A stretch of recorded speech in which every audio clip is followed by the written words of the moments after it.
Bismillahirrahmanirrahim. Assalamualaikum warahmatullahi wabarakatuh. Waalaikumsalam warahmatullahi Salam wabarakatuh. rahayu. Alhamdulillahirabbil alamin.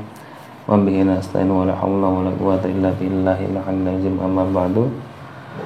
Puji syukur kita panjatkan kepada Allah Subhanahu wa taala yang Maha Ghafur, yang Maha bijaksana. Dan sholawat beserta salam kita aturkan kepada baginda Nabi Muhammad sallallahu alaihi wasallam. Kali ini kita akan membuat konten tentang Siliwangi. Kita akan coba membuat konten tentang Siliwangi. Ingin tahu seberapa luas wilayah kekuasaan Siliwangi, entah itu dari Pajajarnya sendiri maupun nama Siliwangi. Siliwangi itu apa sih? Sebuah nama atau sebuah gelar? Dan artinya apa? Arti buat bangsa Indonesia ini, buat Nusantara ini. Kita melihat dari sisi gaibnya, jika benar itu mutlak dari Allah, jika salah dari pribadi saya, dan ini hanya hiburan, tidak perlu dipercaya juga, anggap saja hiburan ya, seperti nonton televisi lah, seperti itu, tidak untuk diperdebatkan juga. Bismillahirrahmanirrahim. Ya Allah, ya Allah, ya Allah, dan izin guru saya beliau sang yang nurat sahyan yang nirwana, pagari bentengi badan mediator, pagari bentengi badan mediator, pagari bentengi badan mediator, pagari bentengi badan mediator. Selain yang saya inginkan, selain yang saya maksud, selain yang saya harapkan tidak bisa masuk dalam tubuh mediator, selain yang saya inginkan tidak bisa masuk dalam tubuh mediator. Ya Allah, ya Allah, ya Allah, dan izin guru saya beliau sang yang nur cahaya yang nirwana, yang mengetahui, yang tahu luas wilayah kekuasaan Siliwangi, mohon yang mengetahui ataupun yang ikut dalam kerajaan beliau yang Prabu Siliwangi, mohon kehadirannya untuk masuk untuk mediator, mohon masuk dalam tubuh mediator yang di samping saya. Semua penyusup-penyusupnya otomatis meledak. Semua penyusupnya otomatis meledak. Allah. Bismillahirrahmanirrahim. Monggo masuk untuk mediator. Sallallahu alaihi Muhammad. Sallallahu alaihi Muhammad. Sallallahu alaihi Muhammad. Sallallahu alaihi Muhammad. Kuasain tuh mediator. Assalamualaikum warahmatullahi taala wabarakatuh. Waalaikumsalam warahmatullahi wabarakatuh. Punten ya. Ngapunten. Dengan siapa saya berbicara? Saya Erang Cakra. Mohon maaf, suaranya bisa diperbesar, Mbah. Lebih jelas, suara yang lebih jelas, pita suara yang dibuka selebar-lebarnya. Lebih menyatu Allah. Pakai bahasa Indonesia aja, Allah. Mohon maaf yang ini dengan siapa saya berbicara dengan siapa? Serang Prabu Cakrabuana. Prabu Cakrabuana. Bukankah saya pernah bertemu dengan sampean?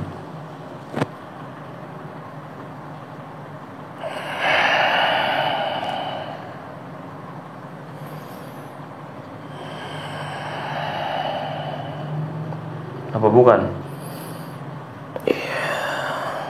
Suaranya bisa diperbesar?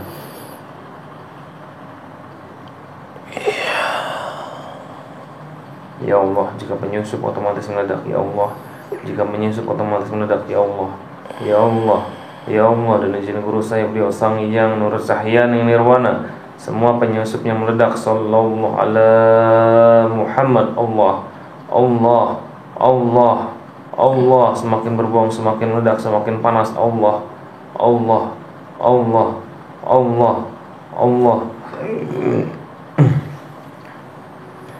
Setiap perkataan yang berbohong otomatis terpotong-potong badannya, proteksi.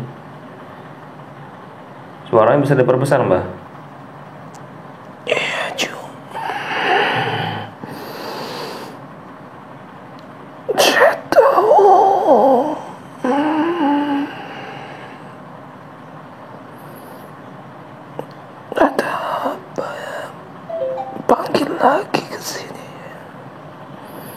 kalau saya pribadi tidak memanggil sampean, saya random memanggil yang mengetahui luas wilayah kekuasaan yang Prabu Siliwangi.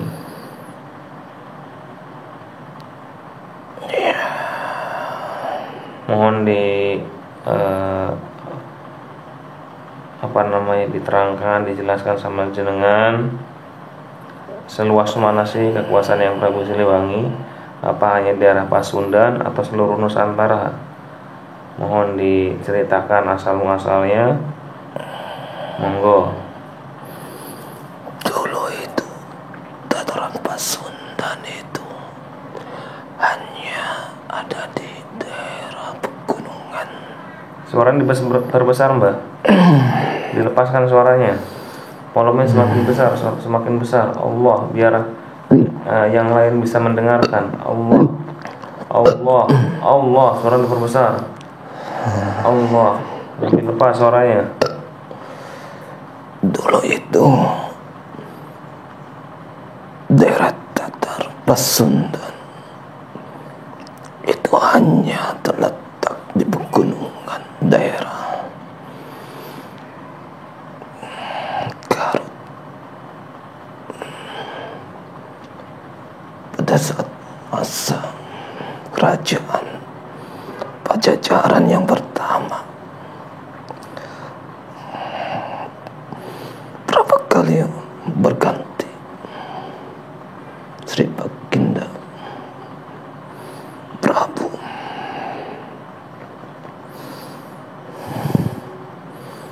Itu ada beberapa perluasan daerah sampai ke Baginda Prabu yang ketiga. Itu melebarkan kekuasaannya sampai ke daerah pelosok penjuru negeri. Tapi hanya daerah-daerah tertentu saja yang mau bergabung, karena di sebelah timur itu berbatasan dengan daerah Mataram juga. Sebelah utara dan timur itu masih banyak perbatasan Pajajaran dengan daerah yang lain. Sekitar wilayah Jawa Tengah itu sebagian masuk ke daerah Tatar Pasundan, terutama daerah pesisir pantai selatan. Itu masih kekuasaan daerah Pasundan.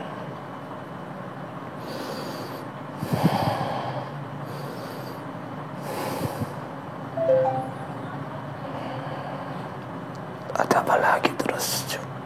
Kalau Sumatera sendiri masuk wilayah siapa, Mbak?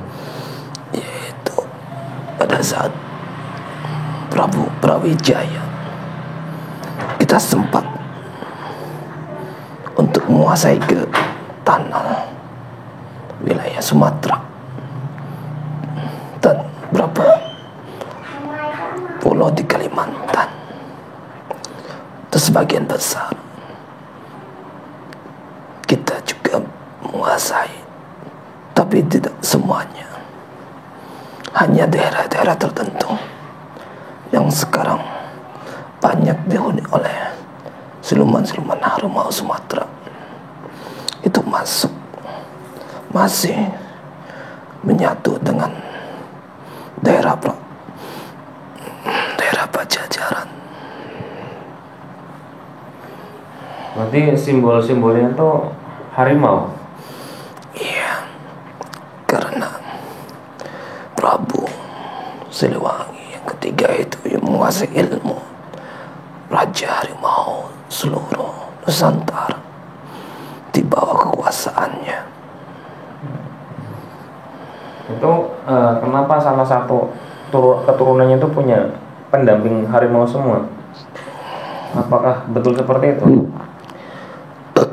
Untuk keturunan dari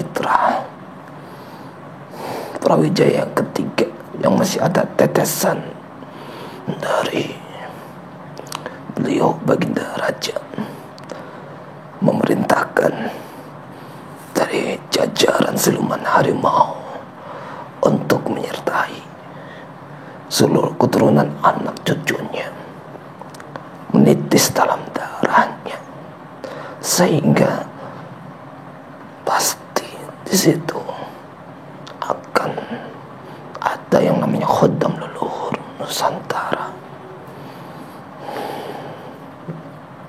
Nah, itu kodamnya baik nggak? Karena kita kan orang-orang Torekot kan punya pelepasan kodam itu. Itu gimana kalau sudah seperti itu? Apa mereka masih ngikutin? Apa di luar atau seperti apa itu, Mbah?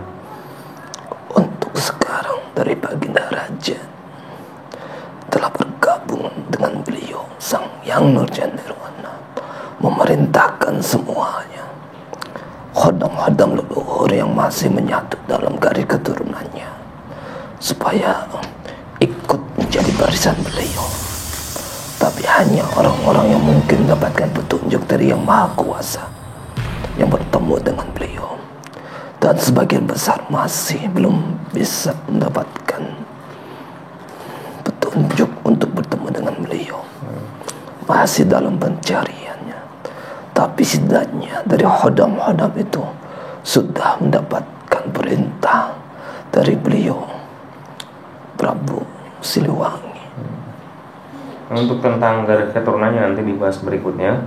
Ini tentang wilayah-wilayah yang berarti semua wilayah Pasundan itu seperti Bandung, Banten itu masih termasuk.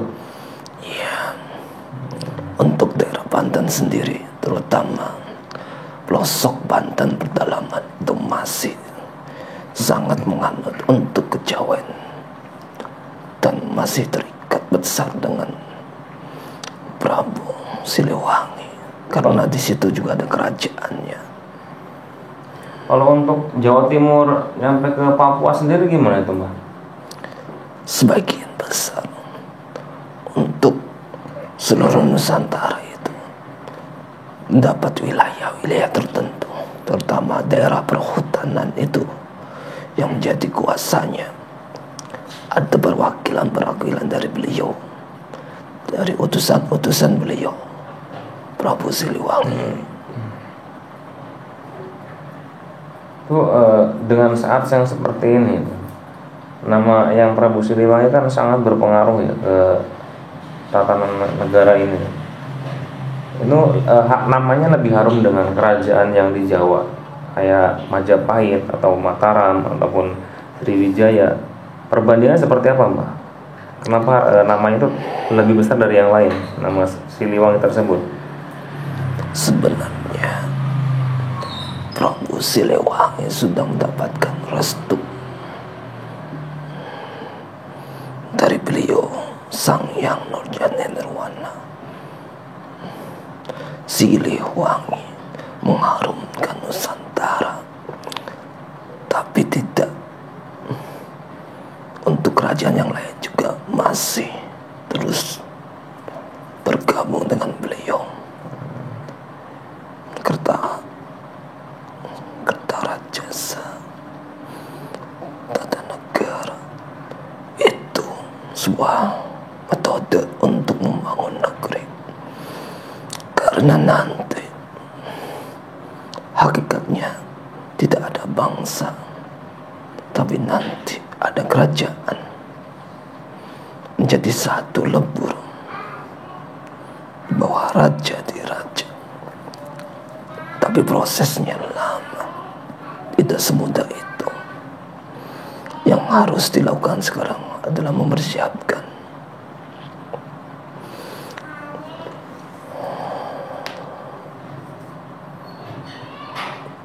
Jadi secara garis besarnya kekuasaan yang Prabu Siliwangi, Raja Pajajaran itu sangat luas berarti, hampir seluruh Nusantara. Untuk daerahnya emang terpusat di Jawa Barat, tapi perwakilannya, terutama perwakilan untuk khodam-khodam luhur itu yang sangat banyak untuk pelosok Nusantara. Untuk wilayah kerajaannya itu tidak menyebar ke semuanya, lebih ke area Jawa, tatanan Jawa dan Sumatera. Untuk wilayah yang lain itu hanya sebagian besar, tidak sampai meluas ke yang lainnya. Saya kira itu sampai negeri Cina ataupun Malaysia yang lain itu nggak nyampe sana berarti.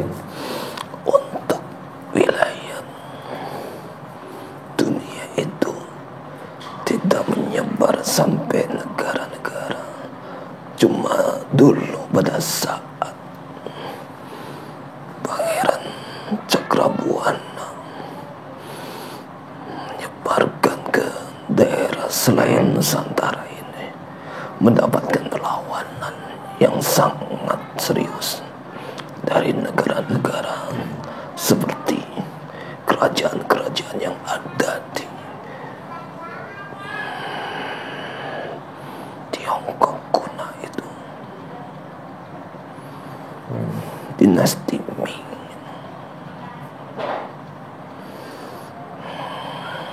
Berarti pernah bentrok dengan dinasti Ming juga, kerajaan dinasti Ming. Iya, karena dinasti Ming itu sangat kuat. Kita memang di sini kan dengan peralatan yang tidak bisa memadai dengan negara-negara yang di luar Nusantara ini.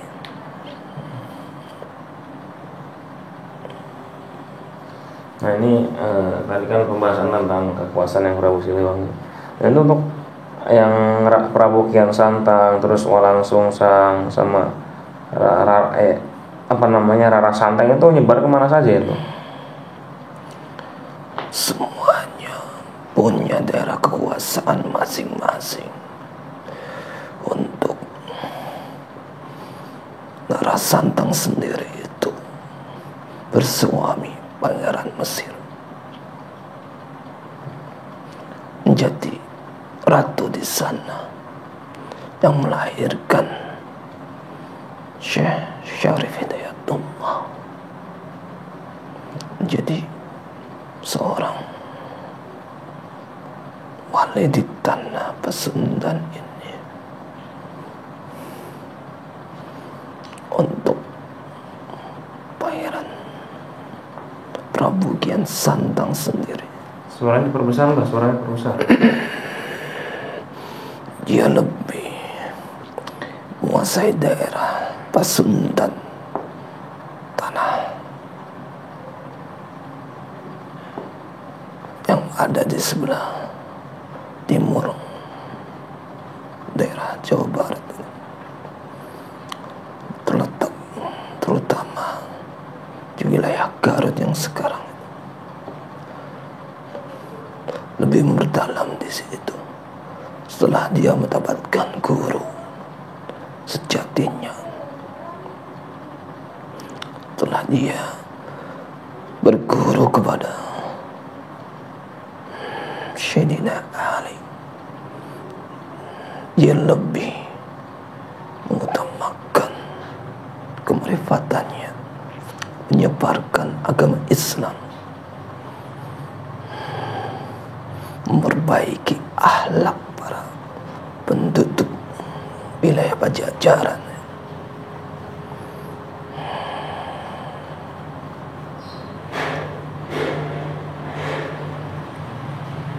Untuk Walang Sungsang sendiri gimana?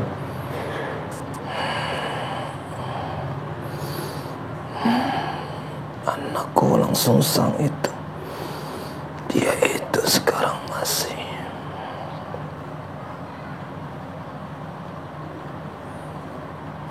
masih gimana?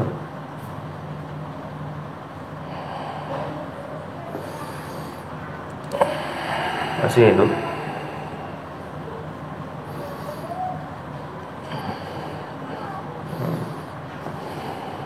Ya mungkin masih banyak rahasia yang nggak bisa dibuka dengan segamblang-gamblangnya. Mungkin untuk pembahasan tentang luas wilayah kerajaan Pajajaran ataupun yang Prabu Siliwangi mungkin itu saja. Saya akan berlanjut dengan ciri-ciri garis keturunan dari yang Prabu Siliwangi. 42-nya, kita langsung rangkap aja. Mbah atau Yang atau Mbah, saya panggil Mbah mana aja. Saya ingin tahu ciri-ciri orang yang punya garis keturunan dari yang Prabu Siliwangi itu yang seperti apa?